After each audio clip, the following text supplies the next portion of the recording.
Installation sila ng formworks ng shear wall sa hagdan. So medyo challenge lang kasi medyo sikip yung area. Ayan o. So hirap gumalaw.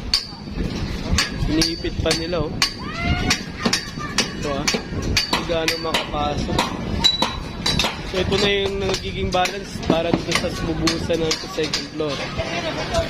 Ayan. So pag natapos na to, saka na magbuhos.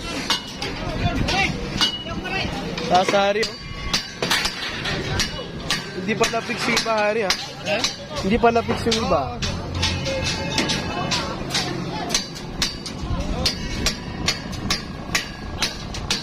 Pinahabol.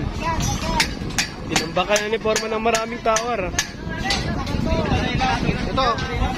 Hindi na kami abot yung bago maggabi. Hindi na kami pwede maggabi yung mga pas